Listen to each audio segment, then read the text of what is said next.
You feel it, don't you? That silent ache inside that pricks you awake, whispering that there's something more, something just beyond the horizon of your grasp. Yet you stand there, confused, paralyzed by the very moments that slip through your fingers like grains of sand.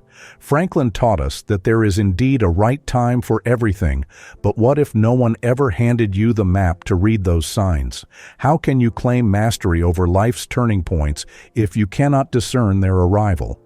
This isn't a question for philosophers tucked away in dusty libraries. This is the heartbeat of your existence. You've watched opportunities veer away because you hesitated, mistaking fear for reason. You've felt the sting of regrets born not from failure, but from ignoring the subtle signals that life persistently flashes before you. Are you living or merely existing in the shadows of maybe later? The truth is sharp.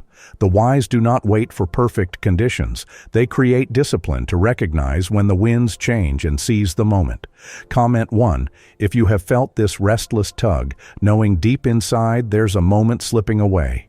Or comment 0 if you haven't yet, but you understand the gravity of the chase. Subscribe and ring the bell to never miss a spark of wisdom from Pi Franklin, the silent mentor in your corner of the world. Consider the fool who waits for time to serve him as if a meal would be laid on his table without effort or vigilance. He watches the clock, hoping the right moment will drum loudly at his door. But the wise, well, the wise rise before dawn and read the subtle shifts in the breeze. They know that timing isn't a distant star, but a rhythm to be felt and acted upon. As Franklin rightly quipped, "Dost thou love life? Then do not squander time, for that is the stuff life is made of." You see, the signs you desperately seek do not arrive as trumpets on high.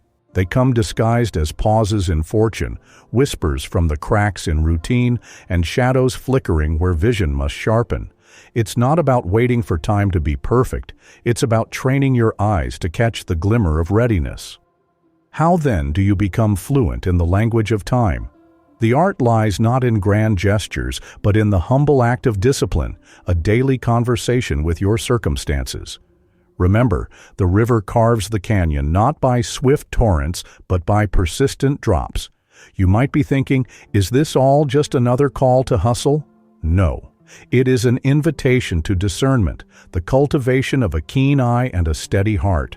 And just as the weather vane turns with the slightest breeze, your readiness must be agile, not rigid.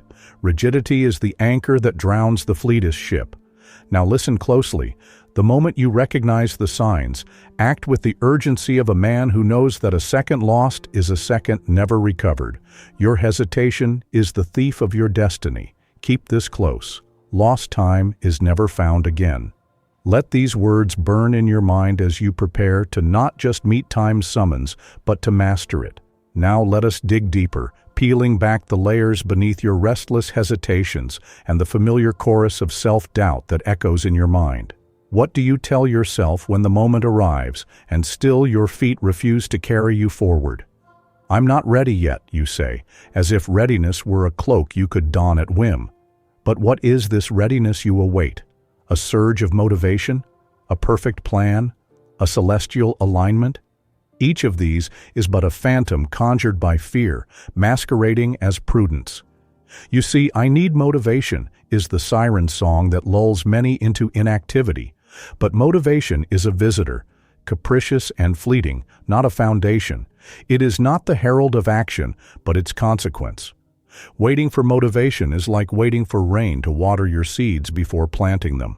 The seeds must go into the soil first, if you ever expect sprouts. Then there is the deceit of, "It's not the right time." You have circled around this thought like a wary traveler pacing the edge of a forest, hesitant to step in. But consider this. If not now, then when? The right time waits for no one. It is not a moment engraved in the calendar, but a fleeting fragrance carried on the wind that you must choose to inhale. The myth of the right time is a handmaiden to procrastination, dressing laziness in a robe of solemnity. Your mind repeats these phrases as if chanting a mantra, reinforcing neural pathways that build invisible walls around your potential. Each repetition cements the illusion until it becomes your truth. Each "I'm not ready" is a brick. Each "I need motivation" a layer of mortar. Each "it's not the right time" a stone in the fortress of your inertia. And what of your fears? Those invisible architects who design prisons around your dreams? Fear masquerades as caution, but is often cowardice wearing a sharper suit. It tells you that a misstep could lead to ruin, that uncertainty equals danger. Yet history tells a different tale. The greatest leaps forward were taken not by the cautious, but by those who chose action despite trembling knees. Think of the frog in the boiling water parable, slowly heated until it is too late to leap out. You too are cooking in a pot of your own making, warmed by comfort zones and the comforting lie that delay spares you pain. But delay only inflames the eventual burn. Now consider the strange twist of the Franklin logic. The very thing you think will make you ready is what keeps you locked in place. The quest for perfect timing is the thief that steals your victories. The constant hunger for motivation is the chain that binds you. Waiting to feel prepared is the riverbed that dries before the storm. Discipline, not inspiration, dictates success. Action, not contemplation, carves history. You might find this thought uncomfortable because it pulls the rug from under your excuses and demands personal responsibility. It exposes the costly truth. Each moment of hesitance is a debt you pay in regret. Do you feel that pressure mounting? That knot in your gut tightens as you sense the cost of inaction? This is no trivial matter. The gap between your current state and where you wish to be widens with every second you squander. Time does not suffer your dalliance. It marches on, unconcerned with your readiness or fear. You may hide behind the pretense of being thoughtful, a careful planner, a strategist. But ask yourself, are you planning to act or planning to wait? There is a fine line, and too often we mistake pacing for progress. Remember the weather vane, a delicate instrument responding instantly to every breeze. Being ready is not about rigid preparation, but fluid adaptability. Yet by seeking security in every decision, you trade flexibility for stagnation. The stronger your attachment to perfect conditions, the heavier your chains. So here lies the most bitter truth. Your yearning for the right time, your hunger for motivation, your veiled fears, they are not guardians keeping you safe.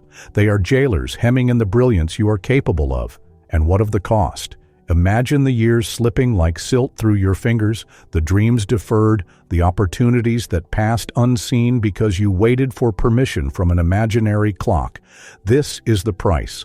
Consider this your reckoning, your moment of clarity. Will you continue to watch from the sidelines as life unfolds without you? Or will you stare down the invisible enemy and claim your portion of time's gifts? The choice is yours. But remember, every moment lost in indecision chisels away at the monument of your legacy. What story will you tell the echo of your years if you never learn to read the signs and act? Let your hesitation be discomfort enough to stir you, for in the furnace of unease is forged the steel of transformation. You stand now at the precipice, eyes flint with a dawning light. The truth uncloaks itself. Motion births clarity, not the other way around. You wait for confidence, as if it were the dawn. But confidence is the sun that rises only after you take the first step into the cold. You see, waiting for certainty is a paradox that anchors you to the shore while your destiny ships sail into uncharted seas. Action does not follow inspiration. It begets it. It is the flame's spark, not the smoke's wisp. Imagine your hesitation like fog sprawling across a vast harbor. The water beneath holds currents strong enough to carry you far beyond this mist. But the stillness above blurs the plot line of your voyage. Movement is the keen knife that slices through this fog, each gesture a cut that reveals a sliver of truth, a landmark, a glimpse of your unseen path. Yet you hesitate, clutching at the illusion that stillness is safety. But stillness is not a haven. It is a slow erosion of hope. Consider the pendulum's paradox. It does not pause between swings, for in its ceaseless arc it finds balance. You too are designed for momentum, a rhythm not of perfection, but of progress. Your reluctance to move is like a pendulum paused mid-air, unnatural, vulnerable, begging for release. The movement itself breeds freedom. It loosens the iron shackles wrought by doubt and fear. Discipline is not the yoke of bondage, but the wings that carry you beyond the gravity of hesitation. You have been rehearsing the role of the stuck man, playing parts written by fear's hand. But you are not trapped. You are a craftsman in rehearsal, shaping the contours of a future that requires practice and imperfect steps. Progress demands stumbles. It tolerates the clumsy dance of beginning and failing. Waiting for a flawless entrance is a false luxury you can ill afford. The only way out is through motion, through leaving footprints on the ground, no matter how tentative. Now, envision time as the loom weaving your story's tapestry in real time. Every second spent idle is a thread wasted, a color muted, a story left untold. Yet the tapestry is not predetermined. It responds to your touch, your choices, your willingness to weave despite imperfect patterns. You fear the crooked stitches, but remember, the most memorable tapestries hold surprises born of human hands, not mechanical precision. Recall that in Franklin's world, the clock did not just signal hours, but opportunity's call. Opportunity is not a herald that strikes once and fades. It is a persistent suitor whose advances are whispered, not shouted. Motion is your language, your answer, the nod that tells opportunity you are ready to dance. Ignore it, and you live under a silent sentence of regret. So here is the reversal. You do not need motivation. You require motion. Motivation is ephemeral, a candle flickering at best. Motion is the hearth that fuels enduring light. You wait to feel inspired, but let the act of moving be the inspiration. You suppose you must first be ready, but readiness is forged in the crucible of doing, not the sanctuary of waiting. Let your discipline be as the gardener's hand, steady, patient, intentional. It prunes the wild shoots of doubt, cultivates the soil of your resolve, and nourishes the seedlings of action. Freedom is not the absence of restraint, it is the mastery of self, the harnessing of impulse into purpose. Through discipline, you make the invisible visible. You translate fleeting thought into lasting legacy. Listen to this irony. The chains you feel are often forged by your own hands in the workshop of hesitation. Yet those same hands wield tools to break those chains. The only tension required is the readiness to pull the lever and set yourself in motion. Do not hesitate to be the paradox. Bold yet measured, restless yet controlled, uncertain yet committed. Acknowledge the flicker of readiness waking inside you, a prelude not fully formed but alive with promise. You may not know your next step's exact direction nor the terrain ahead, but the refusal to remain motionless unlocks a current impossible to withstand. This is the pulse of transformation, the rhythm of ascendance. Prepare yourself not by waiting, but by moving. Let action be the compass that spins wild no longer, but points steady toward your true north. You do not step into clarity because it precedes you. You step into clarity because you choose to move. Motion is the knife-cutting fog, the craftsman's rehearsed stroke, the gardener's patient cultivation. So stand now, not as one who watches life's parade from the sidelines, but as the drumbeat at its center. Feel the power of readiness swelling like a tide swelling behind the moon's pull. You are about to rise, even if you cannot yet see the full stairway, each footfall an invitation, each breath a summons. The moment awaits no manifesto, only your motion. Your legacy, your story, your time is calling. The stage is set, the spotlight not waiting for perfection, but for the first step forward. Will you answer? You find yourself standing now at the altar of becoming, not just waiting for identity to crown itself upon you like a gift, but shaping it with the fierce hands of daily discipline. This is where you learn the sacred truth. You become what you rehearse.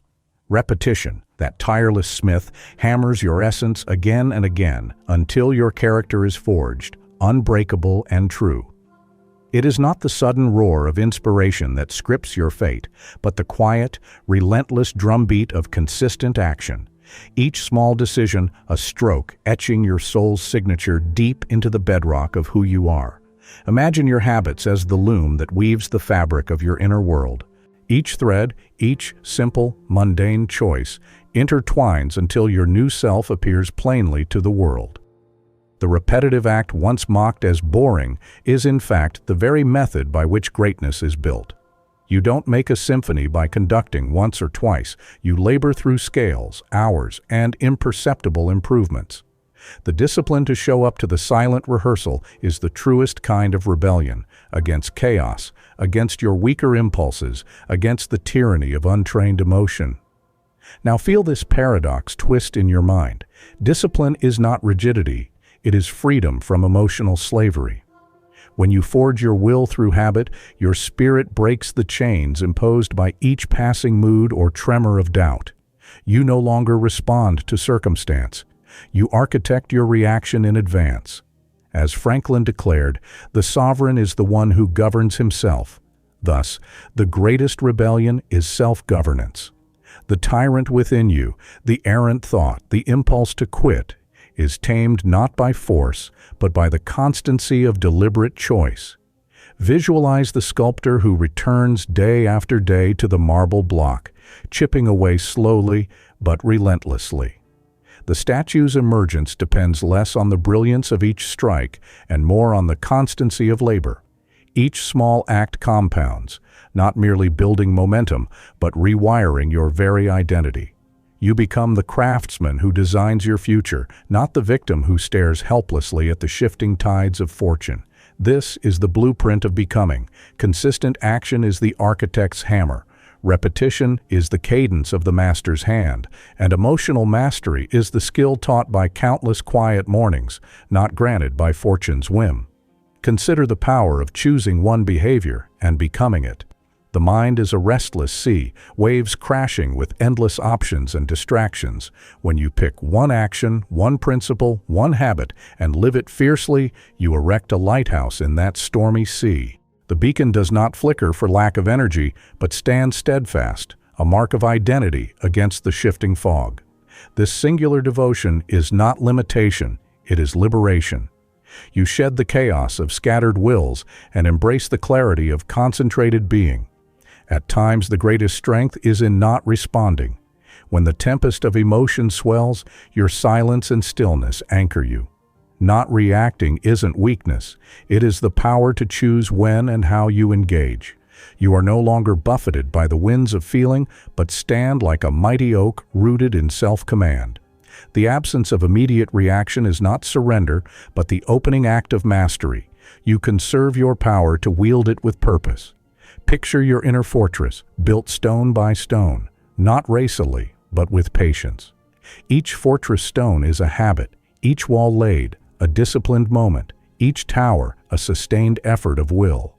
The fortress shelters you not from life's challenges, but allows you to engage with them from a place of strength. Therein lies the irony. Freedom grows not from dispensing with discipline, but from it.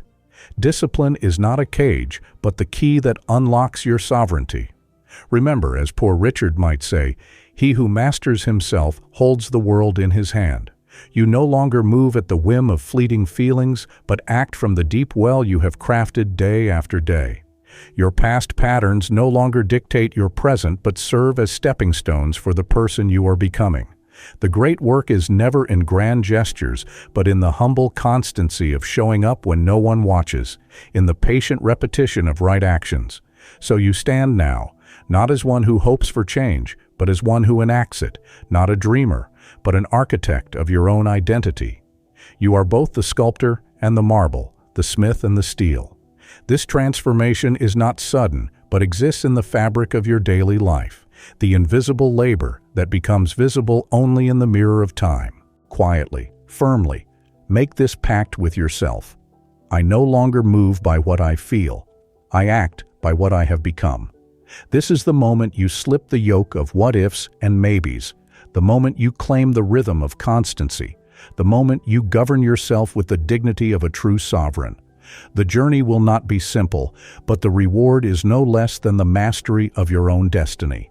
Your time, your identity, your freedom, All are forged in the fires of your unyielding discipline. Let the work begin. Now you face a new battleground within. Shadows lurking in your own corridors, silent enemies hiding behind familiar faces. They wear masks so deftly you may not have seen them for what they are. Guilt swaddled in a shawl of responsibility, fear camouflaged as caution, the craving for approval parading as love, anxiety hiding behind perfection's glittering mask, emotional flair masquerading as the unchangeable you. These are not strangers.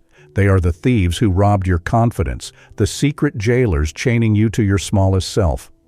Guilt is the first thief you must confront. It does not storm the gates with fury. No, guilt slips in quiet as dusk, settling softly like dust on your shoulders. It whispers, "You must do more, be better, fix others before yourself." It dresses as responsibility, that noble garment everyone admires, but beneath is just a ragged cloak woven from half-truths and endless sacrifice. You think you serve others, yet more often, you serve your own fear of disapproval, the dread of being deemed selfish. Guilt ties your hands while you build cages from your own remorse. Picture guilt as a relentless gardener, planting weeds disguised as blooms in the garden of your intentions. Each act of sacrifice without joy, each silent burden you carry beyond reason, feeds this garden. And like all weeds, it chokes the fertile soil of your spirit until nothing fresh can sprout. You believe guilt is proof of your goodness, but it is often a mask worn by fear. The fear of being rejected for asserting your worth. Then there's fear, that shadow who never arrives with a warning but sets up shop in your mind like an uninvited lodger. Fear doesn't knock. He moves in, rearranging the furniture of your courage, pulling curtains over windows, dimming the light until you barely recognize the room you inhabit. Fear calls itself caution, yet it is a crafty thief waiting to rob you of the very moments where growth lives. You believe fear holds you back to protect you, but often it is just a ruthless captor weaving chains from your doubts and what-ifs. Anxiety is its sly accomplice, slipping on a mask of high standards and perfection. It's the relentless conductor demanding every note be flawless, every step immaculate. Anxiety convinces you that if you could just plan more, do more, be more, the fear would dissipate. But the paradox is cruel. The harder you strive, the tighter the noose of anxiety pulls. You think chasing perfection equals safety, but it's a mirage spinning you in circles and blinding your vision. Now consider the addict of approval, the one who trades his own compass for the flicker of others' leave. Approval addiction is the quiet puppeteer, pulling strings behind every smile, every yes, every silent agreement to something you do not want. It arrives under the banner of love and belonging, cloaked in kindness, but underneath lives the starving child desperate for acceptance. You think pleasing others is love, but more often it's a voice silenced, a self ignored. And what about reactivity? The sudden flare of feeling that you identify as your true nature. Emotional reactions are hotheads that crash the party without invitation. They wield the excuse, "That's just who I am," like a shield, evading the hard gaze of choice. But impulse is no master. It is a rogue rushing in to steal your calm, your power, your clarity until you are exhausted from the fight. You confuse the noise of feeling with your identity, yet you are the quiet observer beneath. Here is your mirror. Have you ever caught yourself apologizing when you meant to stand firm? You feel the quickening pulse of anxiety before you speak, and instead of naming it, you stammer into compliance. You believe you hold the reins, but watch as your reactions drive the carriage forward. You think you're protecting yourself from wounds, yet you are defending the very pain you long to escape. There's a cruel logic in this. The emotional patterns that bind you wear disguises so convincing they survive in silence and repetition. They are ghosts that reside in the chambers of your mind, hiding behind the stories you tell yourself. I'm just responsible. I'm just careful. I'm just trying to help. I can't stop caring. I'm just built this way. This is not weakness. It is survivalism dressed as identity. Consider once again how these silent thieves operate in the dark, living off the crumbs of your energy, draining the light until your capacity to choose wanes. Each masked emotion survives on your consent, your silence, your self-justification. They multiply in the shadows where you do not look and where you never pause to challenge their reign. Picture an old house long neglected. The floorboards creak with hidden pests. Termites of doubt, mice of regret, spiders weaving webs of anxiety. For years they feasted unnoticed, gnawing away the beams of your foundation. Now, the lights flicker on, and you see them all, not as harmless critters, but as the true architects of decay. This moment is the turning point. You cannot continue thinking that these emotions are your flaws to be tolerated or personality quirks to be endured. They are the enemies in disguise, and it is time to unmask them. Naming them is the first strike against their tyranny. Taking away their camouflage strips them of power. You may feel resistance. That old friend guilt will plead, "Without me, who will keep you responsible?" Fear will whisper that caution must never die. Approval addiction will seduce with promises of love and peace. Anxiety will insist it is the driver of your success. Reactivity will claim it is your true self. But challenge them, call their bluff, show them the door. Here is a truth worthy of Poor Richard's pen. He who fears loss loses freedom twice. You think withholding your voice keeps you safe, but it silences your strength. You believe bending keeps peace, yet you break your own spirit. To surrender your power for the mask of safety is to imprison yourself in a cell you built brick by brick. Think of fear not as a barrier, but as an intruder stealing the best parts of your life. Every time you listen to caution disguised as fear, you barter away slices of your potential. You believe safety is found in perfect removal of risk, but the only riskless life is one you do not truly live. Recall a story of a man whose house was invaded nightly by shadows. One night he lit a candle and discovered the thieves, the thoughts that whispered doubt, the feelings that shouted blame, the reflexes that slammed doors on his own dreams. With each light lit, the thieves scurried, stripped of their safe houses in darkness. Another tale, anxiety as a perfecting maestro commanding the orchestra of your days, demanding flawless performance until the music collapses under tension. But what if you were the conductor who chose which notes to emphasize and which to silence? What if you lowered the volume of worry to hear the rhythm of presence? What if mastery is not in perfection, but in choosing your dance? You have been negotiating with these shadows, bargaining to keep them as companions rather than the tyrants they are. But now the lights are on. You see their tricks: guilt that shrinks your voice, fear that paralyzes, anxiety that burns, approval addiction that empties, reactivity that scatters. They are not your allies. They are the jailers of your freedom. Pause here. Let your reflections settle. Look into the cracked mirror of your heart and recognize that these are not inescapable parts of your nature, but habits, patterns that can and must be broken. You are not your reactions. You are the space in which they arise. You are not your fears. You are the observer who can stand firm while they tremble. You think you're protecting yourself, but you're just defending your pain. This is the reversal that strikes hardest. The idea that your emotional walls are shields is an exquisite lie. They are often cages that keep you small, hidden, and powerless. Another reversal. You believe you're avoiding harm, yet you're trapping yourself in shadow. You may think silence keeps peace, but it robs your voice. You may think compliance wins love, but it forfeits respect. Lastly, you mistake your reaction for your identity, yet you are the calm beneath the storm. This is not denial. It is reclaiming your sovereignty. There is no escape in denial, only power in exposure. These thieves thrive not because they are strong, but because they remain unseen. Shine the light and watch them scatter. You must stop negotiating with the illusions to remain safe. Your true strength rises when you claim your emotions, question their motives, and refuse to be ruled by their deceit. This is your liberation. Emotional mastery is not silence but presence, not suppression but clear seeing, not reaction but wise response.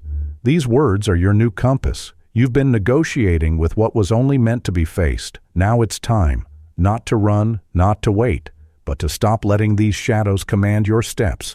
You no longer need to win out loud. What once screamed has now dissolved into presence. Breathe deeply, as if exhaling a lifetime of struggle, and feel the quiet rise within you. not a noise of triumph, but the still pulse of calm mastery. You stand no longer as one fighting to prove your worth, but as one who simply knows it without the need for proclamation. The restless storms that once tossed your soul have settled into a whispering breeze, guiding your steps softly yet surely onward. In this stillness, there is a powerful strength, an unshakable foundation beneath the surface, invisible to the eyes of the world, but profoundly certain to the heart that governs it. You have stepped beyond the clamor of conflict into a sanctuary where your essence reigns, silent and sovereign. You walk now not in haste or frenzy, but with the measured grace of one who has learned the language of timing, the art of patient bearing, and the wisdom of acting when the moment is truly ripe. If this silent path has spoken to your heart, then make a quiet vow to remain a part of this refuge where words do not shout, but softly awaken what you have always known. Subscribe, not as a shout into the void, but as a silent pact between kindred spirits walking the same road. Let the gentle toll of the bell be a sacred reminder, a whisper calling you back to your center at the precise moment you need to hear it. And should this encounter resonate beyond mere content, honor it with a generous donation of $100, not as payment but as an invisible seal between minds aligned in the pursuit of quiet mastery and lasting change. You no longer need to be understood, you need to be whole. Those who win on the inside don't need to announce it on the outside. Your new name is presence, and presence is not up for debate. The value of silence stretches deeper than the voice. The strength of not reacting is power, not passivity. The invisible root that sustains your being grows where no one sees. The presence that needs no explanation carries a quiet authority, and the path that carries truth is the one walked patiently, without haste or clamor. You have arrived, but this is no finish line. It is a new beginning, marked by a peace that does not falter, a strength that does not waver, a fulfillment that does not seek validation. In this stillness, you govern yourself, and in governing yourself, you become the master of your own time, your own journey, your own life.